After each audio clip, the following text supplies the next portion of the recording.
What if we're thinking about this all wrong? What if now wasn't a time period, but a deliberate commitment?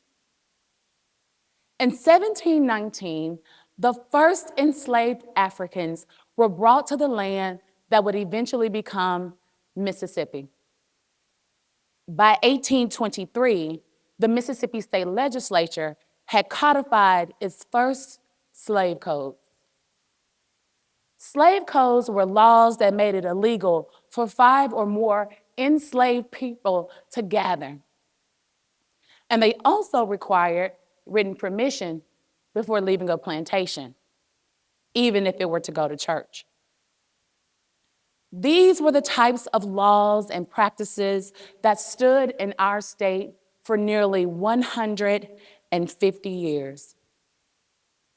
But on a cold winter night in the 21st century, on the grounds of what was once the Bodie slave plantation, 500 acres of promise that would eventually become the haven for civil rights known as Tougaloo College, something shifted.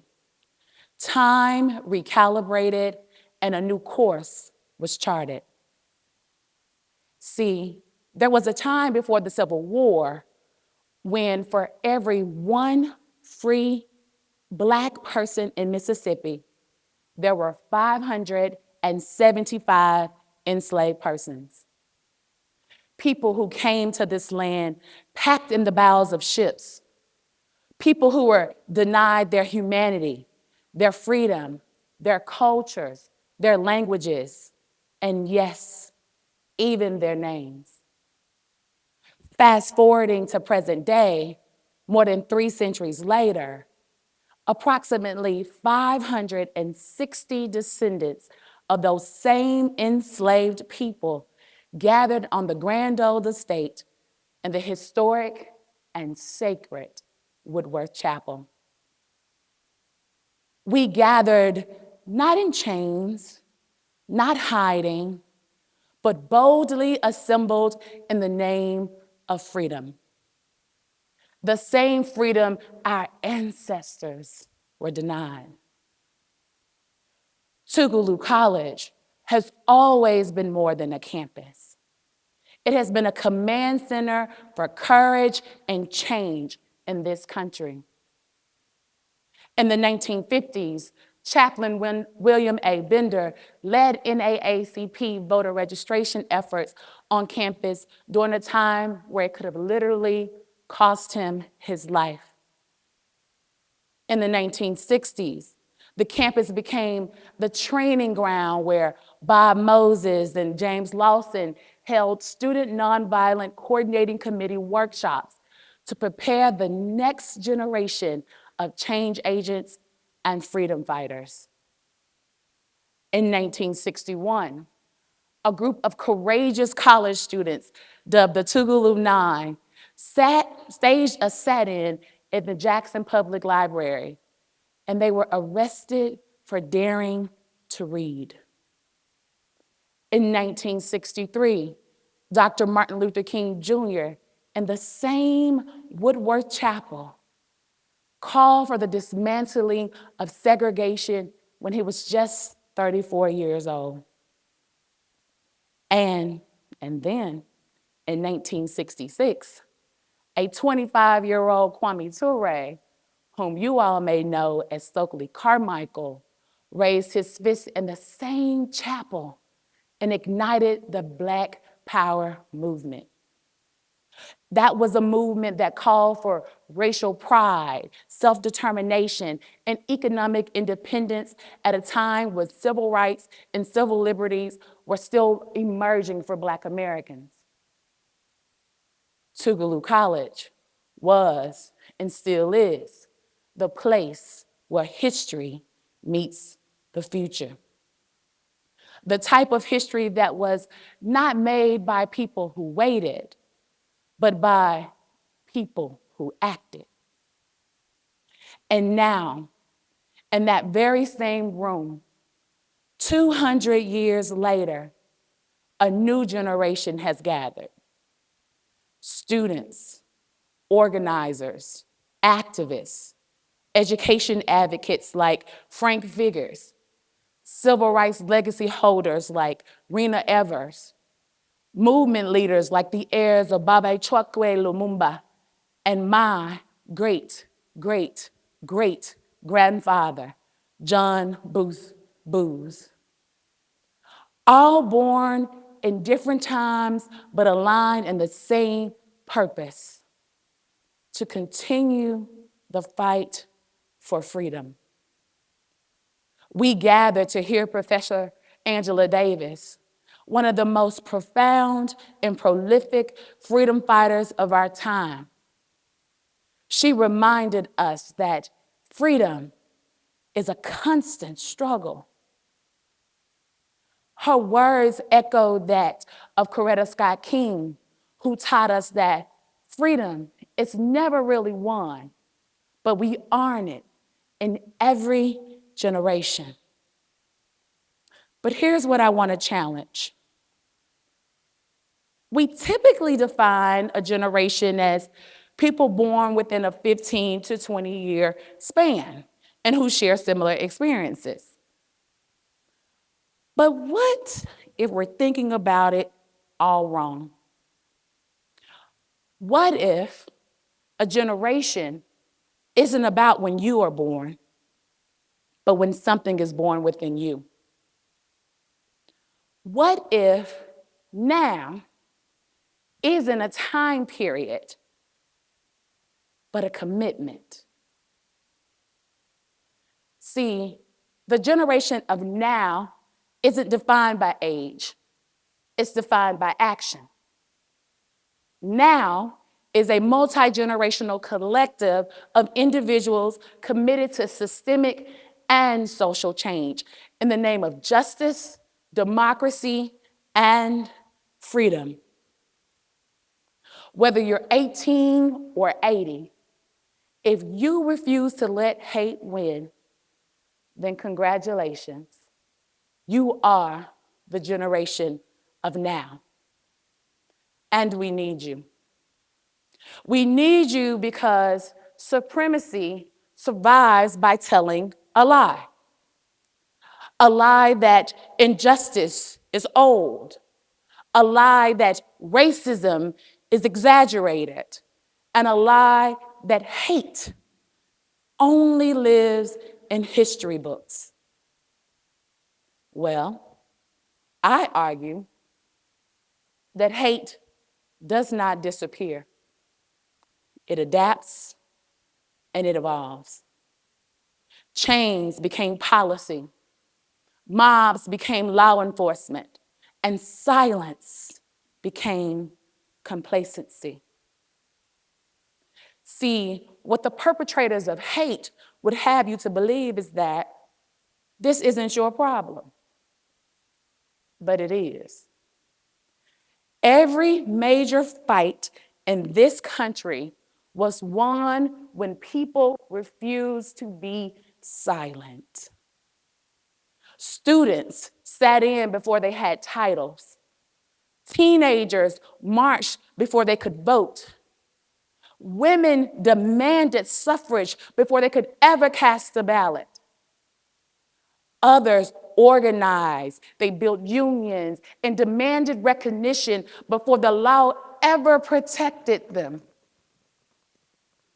They didn't ask for permission to change the world. They organized and they did it.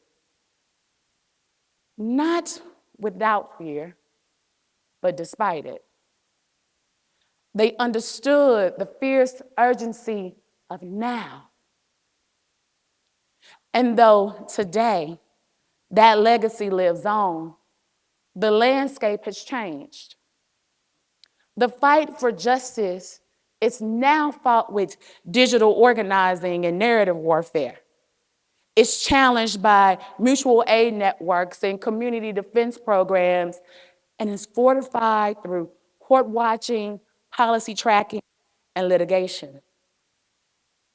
And though the fights for reproductive autonomy and gender affirmation, living wages, and climate justice all happen on different playing fields, the mission is the same: freedom. What used to be silence enforced by oppression has become silence chosen by capitulation. Not to mention the many other echo chambers of divisiveness that keep us from finding common ground. So now the question becomes, how do we build movements that are both firm in our values and capable of building consensus when we need for real change?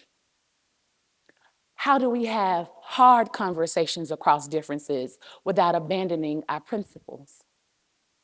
How do we resist hate while creating spaces where people can genuinely transform? I'll tell you how. We look to the now generation, not the leaders of future movements, but the leaders of today's. Leaders who are the fuel that make movements possible. Leaders that are cold. Powerful embers that propel engines of change, optimism, action, and leadership. Leaders who are not ignited by accident, but by intent. Coal doesn't wait for permission to disrupt justice. Coal creates change through action. It refuses to indulge in false hope. Instead, it anchors itself in strategic belief. Coal understands that the work matters, even when progress feels slow. It doesn't just react. It operates with sustained, coordinated effort.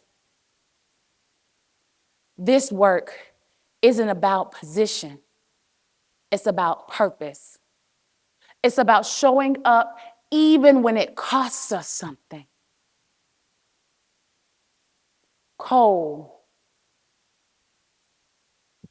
Without coal, movements lose credibility. And without sustained action, they won't produce change. However, simply being fuel isn't enough. You have to be anchored. Because when the waters of resistance get rough, and trust me, they will get rough, we need an anchor that holds us steady. We need an anchor to align us in our purpose. We have to know why we're fighting and for whom we're fighting for. Because unity cannot exist without a shared vision. We must navigate the narrative. We control the story being told about our movements. We cannot allow others to define our work for us. We have to be committed to the cause. This isn't a moment. It's a marathon. And we must show up consistently, even when it's not convenient. We have to harness our power, our voices, our skills, our networks, and our lived experiences. They all matter. We must never forget what we bring to this fight. We have to resist at all costs. We stand on the shoulders of those who sacrificed everything for our freedom. And we must honor that legacy by refusing to back down.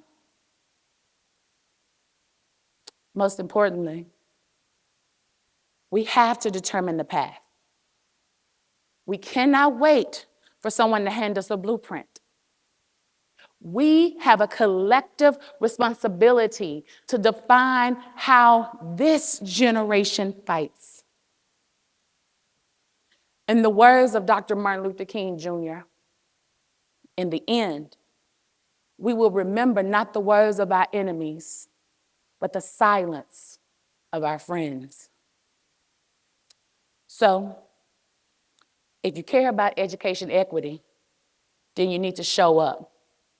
Show up at the school board meetings, organize study groups, mentor a young person.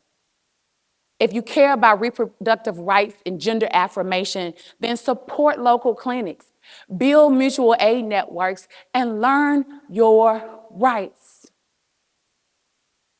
But more specifically, make sure someone else knows theirs. If you care about climate justice, put some pressure on these corporations. Divest from fossil fuels and stand with the indigenous land defenders. But if you care about building consensus across differences, host hard conversations. Listen deeply, especially when you disagree. Find the values you share and build on it from there. Because here's what I know for sure. In an age where there's so much that divides us, there is one thing that unites us. That unity, commitment, alignment, and solidarity, they are all critically important in this fight to dismantle hate. We have a collective responsibility to define how. We don't need to wait for permission. We don't need to follow outdated playbooks. We don't need to defer to people who are telling us that we're too young or too old. But we need to understand that hate has no place here. Not on our watch. Not now, not ever. Thank you.